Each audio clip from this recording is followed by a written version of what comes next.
اعوذ باللہ من الشیطان الرجیم بسم اللہ الرحمن الرحیم۔ السلام علیکم ویورز، سنڈے مدرسہ میں آپ کا استقبال کرتی ہوں۔ امید کرتی ہوں کہ جیسے کہ آپ کو معلوم ہوگا کہ ہم لوگوں نے سورہ بقرہ اسٹارٹ کر دیا ہے۔ جیسے آپ کو پتہ ہے سورہ بقرہ مدنی سورہ ہے، اس میں ٹوٹل 286 آیت ہے اور ہم لوگ نے پچھلے ایپیسوڈ میں 12 آیت تک کمپلیٹ کیا تھا۔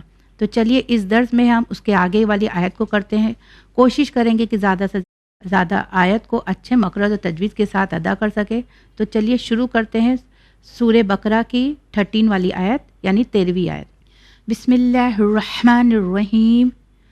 واو زبر وا، الف زیر ای و ای، دال الف زبر دا و اذا، قوف یا کی، لام زبر لا، کیلا و اذا کیلا، لام زبر لا، ہاں میم پیش ہم، لہم و اذا کیلا لہم، الف کھڑا زبر آ، میم زیر می، آمی، نون واو پیش نو، آمینو، کیف زبر کا، میم الف مد زبر ما، کما، الف کھڑا زبر آ، میم زبر ما، آما، نون زبر نن، آمنن، نون الف زبر نا، سین پیش سو، ناسو، قوف الف زبر کو، لام واو مد پیش لو، قولو، الف زبر آ، نون حمزہ پیش نو، انو، میم زیر می، انو می، نون پیش نو، انو مینو، کیف زبر کا، میم الف زبر ما، کما، انو مینو کما، الف کھڑا زبر آ، میم زبر ما، آما، نون سین زبر نس، آمنس، سین پیش سو، فا زبر فا، صوفا، ہا الف مد زبر ہا، صوفہا، حمزہ پیش او، صوفہا او، مگر یہاں پہ تو آیا ہے تو ہم یہاں کیا کریں گے، لاسٹ والے لیٹر کی سائن کو ادا نہیں کریں گے، اسٹاپ کریں گے۔ تو کس طرح سے اسے پڑھیں گے، صوفہا وَإِذَا قِيلَ لَهُمْ آمِنُوا كَمَا آمَنَ النَّاسُ قَالُوا أَنُؤْمِنُ كَمَا آمَنَ السُّفَهَاءُ۔ اس کے آگے آیت جو ہے، الف زبر آ، لام الف مد زبر لا، الا، الف نون زیر ان، نون زبر نا، ان، ہا میم پیش ہم، انہم، ہا پیش ہو، میم سین پیش مس، ہومس، سین پیش سو، فا زبر فا، صوفا، ہا الف مد زبر ہا، صوفہا، حمزہ پیش او، صوفہا او، واو زبر وا، لام کھڑا زبر لا، ولا، کیف لام زیر کل، ولا کل، لام الف زبر لا، ولا کلا، یہاں پہ بھی ادغام کا قانون ادا ہو رہا ہے، مگر میں نے جیسے آپ کو کہا تھا کہ اگر رو اور لام آ جائے تو ہم اس سے زیادہ نہیں کھینچنا ہے۔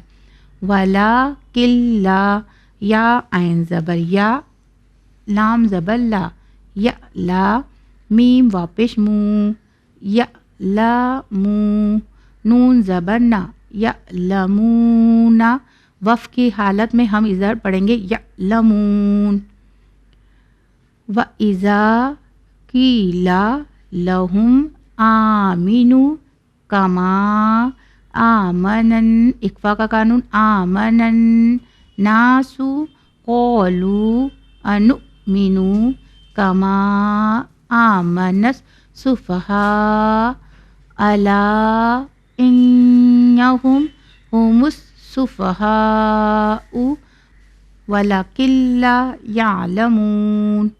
سورہ بقرہ کی جو 14 آیت ہے، واو زبر وا، الف زیر ای و ای، دال الف زبر زا و اذا، لام زبر لا، قوف لام پیش کل، لقل و اذا لقل، لام زبر لا، دال یا زی، لذی، نون زبر نا، لذینا، الف کھڑا زبر آ، میم زبر ما، آما، نون واپس نو، آمنو، قوف الف زبر کو، لام واو مد پیش لو، قولو، وَإِذَا لَقُوا الَّذِينَ آمَنُوا قَالُوا، الف کھڑا زبر آ، میم نون زبر من، آمن، نون الف زبر نا، آمنا۔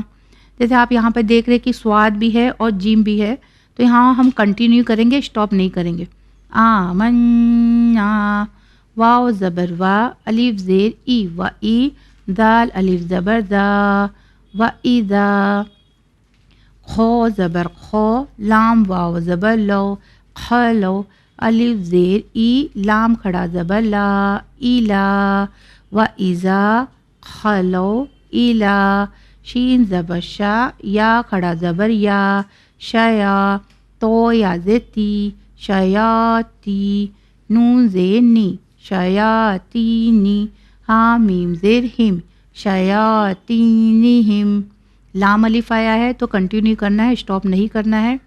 وَإِذَا خَلَوْا إِلَىٰ شَيَاطِینِہِمْ، قوف الف زبر کو، لام واو مد پیش لو، قولو، الف نون زیر ان، نون الف زبر نا، اننا، میم زبر ما، عین زبر آ، ما، کیف میم پیش کم، معکم، قولو انا معکم، الف نون زیر ان، نون زبر نا، انا، میم الف زبر ما، انما، نون ہا زبر نح، نون پیش نون، نحنو، انما نحنو، میم سین پیش مس، تا ہا زبر تا، مستہ، زو زیر زی، مستہزی، حمزہ واپش او، مستہزئو، نون زبر نا، مستہزئون، وف کی علامت میں مستہزئون۔ وَإِذَا لَقُوا الَّذِينَ آمَنُوا قَالُوا آمَنَّا، وَإِذَا خَلَوْا إِلَىٰ شَيَاطِینِہِمْ قَالُوا إِنَّا مَعَكُمْ إِنَّمَا نَحْنُ مُسْتَہْزِئُونَ۔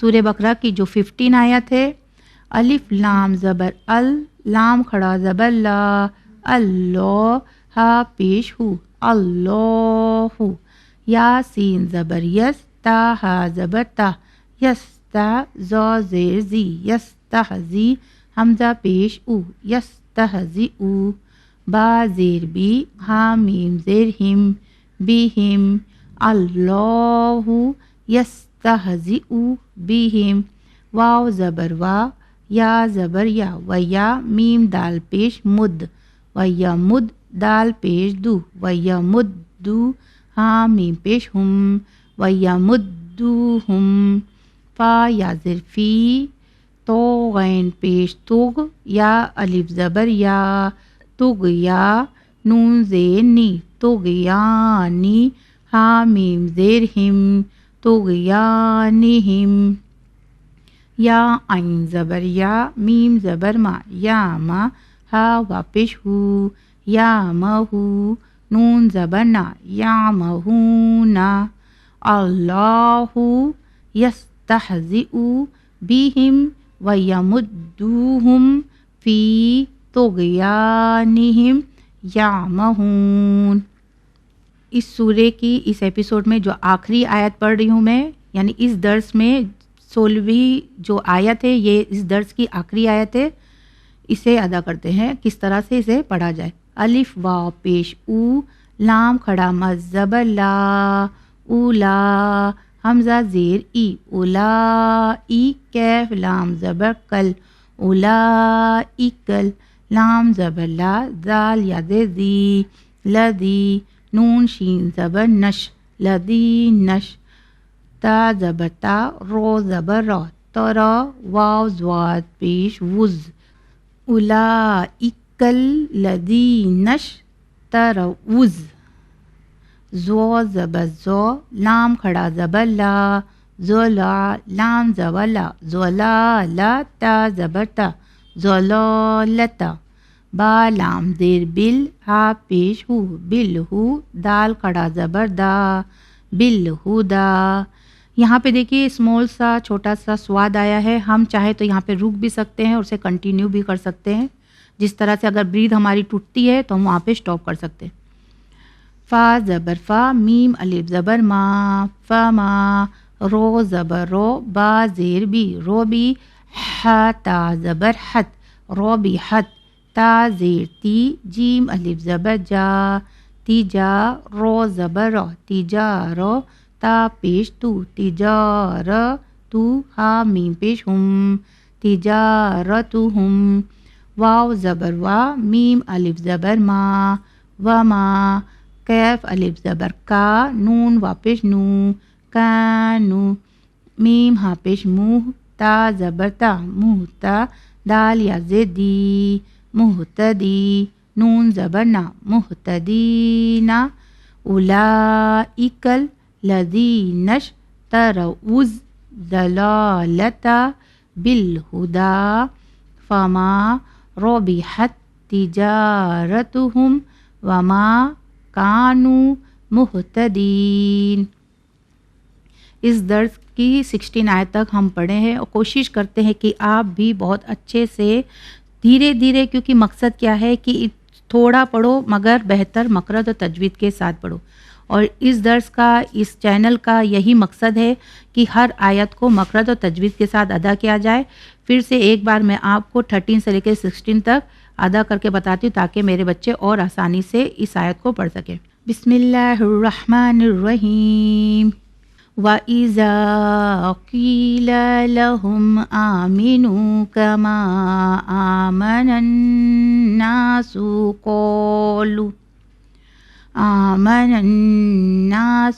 قَالُوا أَنُؤْمِنُ كَمَا آمَنَ السُّفَهَاءُ أَلَا إِنَّهُمْ هُمُ السُّفَهَاءُ وَلَكِنْ لَا يَعْلَمُونَ. وَإِذَا لَقُوا الَّذِينَ آمَنُوا قَالُوا آمَنَّا وَإِذَا خَلَوْا إِلَى شَيَاطِينِهِمْ قَالُوا إِنَّا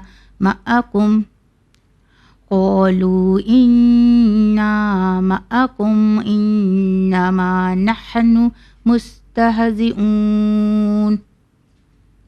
اللہ یستہزئ بہم ویمدوہم فی طغیانہم یعمہون. اولئک الذین اشتروا الضلالۃ بالہدی فما ربحت تجارتہم وما کانوا مہتدین. جیسے دیکھا کہ آپ نے کس طرح سے میں نے سورہ بقرہ کو 13 سے لے کے 16 تک پڑھا ہے. امید کرتی ہوں کہ آپ بھی بہت اچھے سے گھر پہ بیٹھ کر اس آیتوں کو پڑھیں گے اور اپنے بچوں کو بھی پڑھائیں گے. بہت اچھا لگتا ہے جب یہ سننے ملتا ہے کہ بچے بہت آسانی سے گھر پہ بیٹھ کے قرآن مجید کو تجوید اور مخرج کے ساتھ پڑھ رہے ہیں. تو چلیے مجھے دیجیے اجازت، بڑھتے ہیں مور اسٹوری کی طرف. خدا حافظ. بسم اللہ الرحمن الرحیم. پیارے بچوں السلام علیکم. آپ تمام کا استقبال ہے پروگرام سنڈے مدرسہ میں. ہر بار کی طرح اس بار بھی سنڈے مدرسہ میں ہم آپ کے لیے ایک ایسی سٹوری لے آئے ہیں جو اہل بیت علیہ السلام کی زندگی سے جڑی ہوئی ہے اور آپ کو بہتر بننے میں آپ کی مدد ضرور کرے گی. اور صرف آپ کو ہی کیوں، ہمارے تمام ویورز جو ہمارا پروگرام دیکھتے ہیں، ہم ہماری زندگی میں ہر سٹیج پر، ہر ایج پر بہتر بننے کی کوشش کر سکتے ہیں. یہ جو سٹوری ہے یہ ہمارے چھٹے امام جعفر صادق علیہ السلام کی زندگی سے جڑی ہوئی ہے. ایک بار امام جعفر صادق علیہ السلام کی خدمت میں ایک شخص آیا جسے دیکھ کر امام سمجھ گئے کہ یہ جو شخص ہے وہ کافی زیادہ پریشان تھا، کافی زیادہ مایوس تھا، بہت اداس تھا. اب جب امام نے اسے دیکھا تو امام پریشان ہوئے اور امام نے اسے جاننے کی کوشش کی کہ یہ اتنا مایوس کیوں ہے. اس اس بات پر اداس ہو کر اس نے امام سے کہا کہ اے امام، میں بہت زیادہ پریشان ہوں، میں نے بہت قرض لے رکھا ہے، میری زندگی میں بہت ساری مشکل ہے، ٹھیک ہے، اور اب جو لوگ ہیں جن سے میں نے قرض لیا تھا وہ مجھ سے پیسے مانگتے ہیں، لیکن میرے پاس دینے کے لیے کچھ نہیں۔ اب میں جس سے بھی جاتا ہوں، بات کرنے کی کوشش کرتا ہوں یا مدد کرنے کہتا ہوں تو لوگ میری مدد بھی نہیں کرتے، حتیٰ کہ کتنی بار ایسا ہوتا ہے کہ لوگ میرے منہ پر دروازہ بند کر دیتے ہیں، مجھے بہت برا لگتا ہے، بہت تکلیف ہوتی ہے۔ اب جب امام نے اس کا مسئلہ سنا تو امام نے ان کے گھر میں جو کنیز تھی اس سے کہا کہ گھر میں جو کچھ بھی رقم رکھی ہوئی ہو تم اسے لے آؤ۔ ان کی کنیز ایک بیگ میں پیسے لے کر آ گئی جو تقریباً 400 درہم تھے۔ امام نے ان درہم و دینار کو لیا اور اس شخص کو دے دیا اور کہا کہ تم اس کے ذریعے اپنے قرض کو ادا کر دو۔ اس نے امام سے کہا کہ میں نے آپ سے اسی لیے نہیں کہا کہ میں پریشان ہوں کہ آپ میری مدد کریں، میں تو بس اتنا ہی چاہتا تھا کہ آپ بارگاہ الہی میں میرے لیے دعا کریں تاکہ اگر آپ دعا کریں گے تو وہ دعا رد نہیں ہوگی۔ میں آپ کے وسیلے کے ذریعے اپنی منزل کو، اپنی مشکل کو آسان کرنا چاہتا تھا۔ امام نے مسکرا کر اس شخص سے کہا کہ آپ کی رکھ لو، آپ اپنا قرض ادا کر دو اور میں آپ کے لیے دعا بھی ضرور کروں گا۔ اس کے بعد امام نے اس شخص سے نصیحت کی اور کہا کہ دیکھو، میں تمہیں یہ بھی کہنا چاہوں گا کہ کبھی بھی کسی بھی انسان کو اپنی زندگی کے مسائل کو دوسروں کو تب تک نہیں بتانا چاہیے جب تک کہ وہ ناقابل برداشت نہ ہو جائے، چونکہ ایسے میں دو چیز ہوتی ہے، ایک تو سامنے والا ان کی مدد نہیں کرتا، اور دوسرا یہ بھی ہوتا ہے کہ کافی بار اس شخص کی عزت دوسروں کی نظر میں کم ہو جاتی ہے۔ جب اس شخص نے امام سے اس بات کو سنا تو اس نے کہا کہ امام، میں سمجھ گیا کہ آپ مجھے کیا کہنا چاہتے ہیں اور میں اس بات کا خیال کروں گا۔ اس نے امام کا شکریہ ادا کیا اور وہ وہاں سے چلا گیا۔ اب پیارے بچوں، مجھے بتائیے کہ اگر آپ کے سامنے کوئی ایسا آئے جس کو آپ کی مدد کی ضرورت ہو تو آپ کیا کریں گے؟ آپ تو چھوٹے چھوٹے بچے ہو، آپ تو کسی کو پیسے دے کر مدد نہیں کر سکتے، لیکن کافی بار ہماری اسکول میں ایسا ہوتا ہے نا کہ ایگزام کا ٹائم ہوتا ہے، نوٹس وغیرہ ہوتی ہیں اور ہم جانتے ہیں کہ کچھ بچے بیمار ہو جاتے ہیں، وہ اسکول نہیں آ پاتے، ان کا لیسن مس ہو جاتا ہے، انہیں بکس کی ضرورت ہوتی ہے۔ ایسے موقع پر ہم کیا کرتے ہیں؟ ہم ہماری بکس نہیں دیتے انہیں نوٹس کاپی کرنے کے لیے، ہم کیا بولتے ہیں، اگر میں نے اسے بکس دے دیا اور یہ بھی پڑھ لے گا تو اس کے بھی مارکس اچھے آ جائیں گے، یا پھر میں اس کی مدد کیوں کروں، مجھے کیا ضرورت ہے، اسے اسکول آنا چاہیے تھا، جبکہ ہم بکس دے کر مدد کر سکتے ہیں، لیکن ہم نہیں کرتے۔ کتنی بار ایسا ہوتا ہے کہ ایگزامینیشن ہال میں ہم دیکھتے ہیں گرمی ہوتی ہے، کافی بچوں نے واٹر باٹل نہیں لائی ہوتی ہے، ہم شیئر کرنے سے جھجک کرتے ہیں کہ نہیں، میں میری باٹل کیوں شیئر کروں۔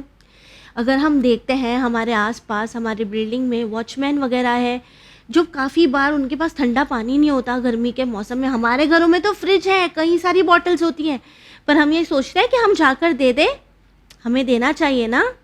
ہمارے گھر پہ جو ڈیلیوری بوائز آتی ہیں، ہم زومیٹو سے کھانا منگاتے ہیں، سویگی سے سامان منگاتے ہیں، ہمارے اتنے سارے امیزون سے پارسلز آتے ہیں، ٹھیک ہے، ہم ایسا سوچتے ہیں کہ وہ جو ہمارے لیے لے آئے ہیں پارسل، ہم انہیں پانی وغیرہ دے دیں۔ یہ تو چھوٹی چھوٹی چیز میں دوسروں کی مدد کرنا ہوا، اللہ کو کتنا پسند ہے یہ ساری چیزیں، ہم یہ تو کر ہی سکتے ہیں نا۔ اور بات اگر آتی ہے کمپلین کرنے کی تو ہم کتنی کمپلین کرتے ہیں۔ امام جعفر صادق علیہ السلام تو ہمیں یہ کہتے ہیں کہ ہمیں اتنی کمپلینس نہیں کرنا چاہیے۔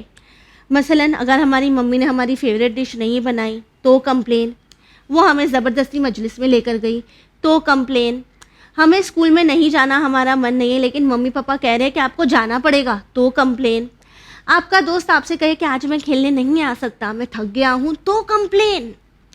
پھر جو بچے بہت زیادہ کمپلینس کرتے ہیں نا تو لوگوں کو پسند نہیں آتا، لوگ اریٹیٹ ہونے لگ جاتے ہیں، اور امام بھی تو یہی بتا رہے ہیں نا کہ پھر اس شخص کی عزت کم ہو جاتی ہے۔ تو ہمیں کوشش کرنا چاہیے کہ ہمیں پروردگار عالم کا زیادہ سے زیادہ شکر ادا کرنا چاہیے اور کمپلینس نہیں کرنا چاہیے۔ وی شوڈ بی گریٹفل، ہمیں اللہ کو تھینک یو کہنا چاہیے، شکرن اللہ کہنا چاہیے۔ اوکے بچوں، اب آئیے دیکھتے ہیں سسٹر فاطمہ آپ کے لیے کیا لے کر آئی ہیں۔ پیارے بچوں، السلام علیکم۔ ہم بات کر رہے ہیں تہذیب الاسلام کے بارے میں۔ بچوں، ہم سب جانتے ہیں کہ سلام کرنا کتنا بڑا ثواب ہے۔ ہم کو بچپن سے سکھایا گیا ہے کہ آپ جب بھی کہیں داخل ہو آپ سلام کریں، یعنی ہم لوگوں کو ہمیشہ یہ بات یاد رکھنی چاہیے بچوں کہ ہم اپنے بڑوں کو یا ہم کہیں جا رہے ہیں تو ہم سلام کریں، یہ سنت رسول میں سے ہے۔ یہاں تک کہ کیا آپ جانتے ہیں بچوں کہ رسول اللہ صلی اللہ علیہ وآلہ وسلم فرماتے ہیں کہ جو شخص پہلے سلام کرتا ہے اس کو 69 ثواب ملتا ہے. جو بعد میں سلام کرتا ہے اس کو 1 ملتا ہے. یعنی ٹوٹل سلام کا 70 ٹائمز اگر ثواب ہے تو پہل کرنے والے کو 69 دیا گیا ہے. اور پھر جواب دینے والے کے لیے واجب ہے کہ وہ اسے جواب دے. یہاں تک کہ بچوں یہ بھی بتایا گیا ہے کہ جب آپ سلام کریں, امام جعفر صادق علیہ السلام سے حدیث ملتی ہے, تو بلند آواز میں سلام کریں کہ لوگوں کو یہ شکایت نہ ہو کہ اس نے سلام نہیں کیا جبکہ ہم نے تھوڑی سی چھوٹی سی آواز میں کہہ دیا السلام علیکم. اس طرح سے نہیں, بلند آواز میں سلام کریں. اور پھر لوگوں کے لیے بھی کہا گیا ہے کہ جب آپ جواب دیں تو بلند آواز میں جواب دیں کہ سلام کرنے والے کو یہ شکایت نہ ہو کہ ہم نے سلام کیا اور ہمیں اس کا جواب نہیں ملا. رسول اللہ صلی اللہ علیہ وآلہ وسلم فرماتے ہیں کہ سب سے زیادہ عاجز یعنی کمزور یا کمتر وہ ہے کہ جو لوگوں کو دعا دینے میں عاجزی کرے, یعنی وہ اس کے منہ سے کسی کے لیے دعا ہی نہیں نکلتی ہے, وہ سب سے زیادہ کمتر ہے یا لو کہا جائے. لیکن پھر انہوں نے فرمایا کہ سب سے زیادہ بخیل کنجوس وہ ہے جو لوگوں کو سلام نہ کرے. ہم نے بہت سے ایسے لوگ دیکھے ہیں, بچے بھی ہوتے ہیں, جو اس چیز کو اہمیت نہیں دیتے. انہیں لگتا ہے سلام کرنا کوئی امپورٹنٹ چیز نہیں ہے. یا پھر آج ایک جو چلن بن گیا ہے, ہیلو گڈ مارننگ, ٹھیک ہے آپ وہ سب کریں, لیکن سلام کرنے کا جو ثواب ہے وہ ہلو اور گڈ مارننگ میں نہیں ہے. تو آپ کوشش کریں کہ جب بھی آپ کی صبح آنکھ کھلے تو آپ السلام علیکم گھر والوں کو کہیں. یہاں تک کہ یہ بھی بتایا گیا ہے کہ کوئی شخص گھر میں داخل ہو, چاہے بچے ہوں بوڑھے ہوں, وہ داخل ہوتے ہی اپنے گھر والوں پر سلام کرے, اور جب وہ ایسا کرتا ہے تو اس کی روزی میں برکت ہوتی ہے. پھر بچوں ایک ایسا ثواب جو بہت ہی زیادہ بڑا ہے لیکن ہمیں بہت چھوٹے کام کرنے سے وہ مل رہا ہے. کیا بچوں آپ جانتے ہیں کہ غلام آزاد کرنا بہت بڑا ثواب ہے؟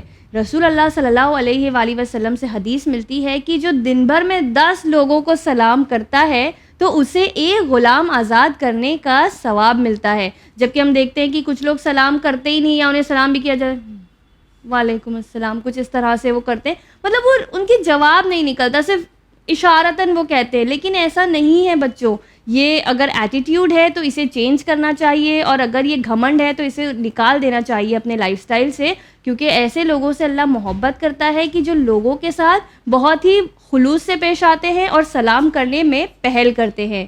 یہاں تک کہ بچوں ایک بہت ہی سخت حدیث ملتی ہے رسول اللہ صلی اللہ علیہ وآلہ وسلم سے کہ جب تک کوئی سلام نہ کرے اس کی بات کا جواب نہ دو. یعنی اگر کسی نے آ کر ہم سے السلام علیکم نہیں کہا اور ڈائریکٹ بات کرنا سٹارٹ کر دیا, ارے تم کیا کر رہی ہو یا تم کہاں جا رہی ہو, تو اس کا جواب نہیں دینا ہے, تاکہ اس انسان کو بھی احساس ہو کہ میں نے بغیر سلام کے یہ بات شروع کی ہے. اسی لیے جب بھی ہم کسی سے ملاقات کریں, چاہے وہ فون پر ہی کیوں نہ ہو, لیکن جب ہم اٹھائیں فون یا ہم کسی کے گھر جائیں یا کہیں ہماری ملاقات ہو جائے, میک شور کریں کہ آپ پہلے السلام علیکم کہیں اور پھر اس کے بعد اپنی بات کو کنٹینیو کریں. پھر 3 حصے بتائے گئے ہیں جو میں آپ کو جلدی سے بتا دوں. جو کہتا ہے السلام علیکم اس کو 10 ثواب ملتا ہے, جو کہتا ہے السلام علیکم ورحمۃ اللہ اس کو 20 ثواب ملتا ہے, اور جو کہتا ہے السلام علیکم ورحمۃ اللہ وبرکاتہ اتنے اچھے سے جو سلام کرتا ہے اس کے لیے کہا گیا ہے کہ اس کو 30 ثواب ملتا ہے. یعنی اگر آپ سلام کو بھی بہت خوبصورتی سے پیش کریں تو آپ کے ثواب میں بھی اضافہ ہوتا ہے. بچوں آج بس اتنا, دیکھتے ہیں کہ سسٹر سکینہ ہمارے لیے کون سے سورے کی تفسیر لائی ہیں. مجھے دیجیے اجازت, شکریہ, خدا حافظ. السلام علیکم بچوں, آج کے ایپیسوڈ میں ہم سورہ نوح کی تفسیر کو ڈسکس کر رہے ہیں. سورہ نوح قرآن کا 71 نمبر کا سورہ ہے اور یہ ایک مکی سورہ ہے, یعنی یہ سورہ مکے میں نازل ہوا تھا. اس سورے میں ٹوٹل 28 آیتیں ہیں اور یہ سورہ آپ کو قرآن کے 29 پارے میں ملے گا. ہم نے سورہ کی آیت نمبر 1 سے لے کے 6 تک پچھلے ایپیسوڈ ڈسکس کر لیا ہے, اور آج کے ایپیسوڈ میں ہم آیت نمبر 7 سے لے کے 12 تک ڈسکس کریں گے. تو آئیے آج کی تفسیر کو سٹارٹ کرتے ہیں. بسم اللہ الرحمن الرحیم. آیت نمبر 7. وَإِنِّي كُلَّمَا دَعَوْتُهُمْ لِتَغْفِرَ لَهُمْ جَعَلُوا أَصَابِعَهُمْ فِي آذَانِهِمْ وَاسْتَغْشَوْا ثِيَابَهُمْ وَأَصَرُّوا وَاسْتَكْبَرُوا اسْتِكْبَارًا.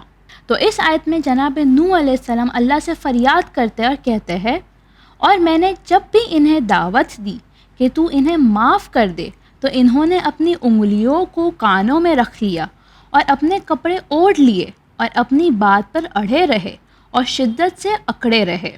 تو اس آیت میں جناب نوح علیہ السلام اللہ سے فریاد کرتے کہ جب جناب نوح انہیں دعوت دیتے ہیں, اللہ کی طرف بلاتے ہیں, جب کہتے کہ تم اللہ کی اطاعت کرو, اللہ تمہیں معاف کر دے گا, تمہیں نعمتیں عطا کرے گا, تو لوگ ان کی باتوں کو نہیں سنتے ہیں اور کیا کرتے ہیں، جب جناب نوح علیہ السلام کہتے ہیں تو اپنے کانوں میں انگلی ڈال دیتے کہ انہیں سننا ہی نہیں ہے، یا وہ کپڑے اوڑھ لیتے ہیں کہ انہیں ان کی باتوں کو ان کے کان میں نہ جائے، اور ان کی بات نہیں سنتے ہیں، ان سے اکڑتے ہیں اور چلے جاتے ہیں۔ تو یہ فریاد جناب نوح علیہ السلام اللہ سے کر رہے ہیں۔ آیت نمبر 8، ثم انی دعوتہم جہارا۔ تو اس آیت میں اللہ فرماتا ہے کہ جناب نوح علیہ السلام اللہ سے فریاد کرتے ہیں کہ پھر میں نے ان کو علل اعلان دعوت دی۔ آیت نمبر 9، ثم انی اعلنت لهم واسررت لهم اسرارا۔ اس آیت میں جناب نوح علیہ السلام اللہ سے فریاد کرتے ہیں کہ پھر میں نے اعلان بھی کیا اور خفیہ طور سے بھی دعوت دی۔ تو آیت نمبر 8 اور 9 میں اللہ میں بتا رہا ہے کہ جناب نوح علیہ السلام اللہ سے فریاد کرتے تھے کہ میں نے لوگوں کو علل اعلان دعوت دی، یعنی اناؤنسمنٹ کیا، سب کو بلایا، ایک ساتھ میں فریاد کیا کہ آؤ اللہ کی عبادت کرو۔ اس کے علاوہ ایک ایک لوگوں تک جا کے انہیں دعوت بھی دی اللہ کی طرف۔ تو وہ کہہ رہے کہ میں نے ہر طرح سے لوگوں کو اللہ کی طرف بلایا اور دعوت دی۔ آیت نمبر 10، فَقُلْتُ اسْتَغْفِرُوا رَبَّكُمْ إِنَّهُ كَانَ غَفَّارًا۔ اس آیت میں کہتے ہیں اور کہا کہ اپنے پروردگار سے استغفار کرو کہ وہ بہت زیادہ بخشنے والا ہے۔ تو آیت نمبر 10 میں جناب نوح علیہ السلام لوگوں سے کہتے ہیں کہ اللہ سے معافی مانگو، اللہ کی طرف آ جاؤ کہ اللہ بہت بخشنے والا ہے۔